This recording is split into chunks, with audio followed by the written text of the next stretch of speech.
selamat jumpa kembali dengan saya Pendeta Simon Petra Sihombing. Saudaraku, sebelum kita mendengarkan kebenaran firman Tuhan melalui renungan di pagi hari ini, marilah kita terlebih dahulu berdoa.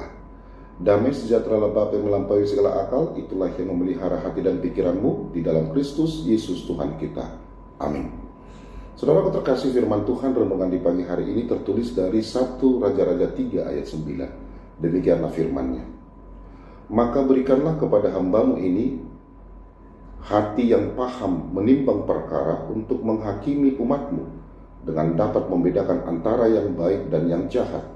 Sebab siapakah yang sanggup menghakimi umatmu yang sangat besar ini? Demikian pembacaan firman Tuhan. Saudara terkasih, ayat firman Tuhan hari ini adalah doa dari Salomo ketika ia menjadi raja menggantikan Daud. Di tengah-tengah tanggung jawab yang besar yang ia hadapi, Tuhan memberi kesempatan kepadanya untuk meminta apa saja. Namun yang diminta Salomo bukanlah kekayaan, bukanlah panjang umur, melainkan hati yang paham, hati yang mau mendengarkan Tuhan dan mampu membedakan yang baik dan yang jahat. Saudara terkasih, dari sini kita dapat belajar bahwa yang paling penting dalam hidup ini bukanlah apa yang kita miliki, tetapi bagaimana kondisi hati kita di hadapan Tuhan.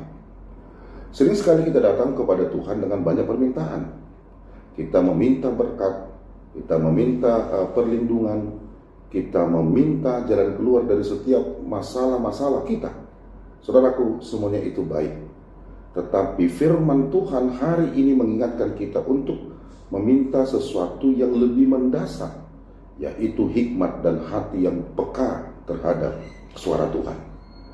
Saudaraku, di tengah-tengah kehidupan yang penuh dengan berbagai suara, dari pekerjaan, keluarga, media sosial, kita bisa saja kehilangan arah jika tidak mendengarkan suara Tuhan. Untuk itu kita perlu melatih hati kita untuk mau diam di hadapan Tuhan, membaca dan merenungkan firman-Nya, dan peka terhadap tuntunan Roh Kudus. Ketika kita memiliki hati yang mau mendengarkan Tuhan, tentunya kita akan lebih bijaksana dalam mengambil keputusan.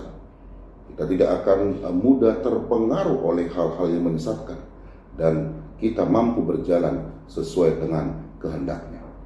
Untuk itu saudaraku, hari ini sebelum kita menjalani aktivitas kita, mari kita berdoa seperti Salomo. Tuhan, berikan aku hati yang selalu mau mendengarkan Engkau.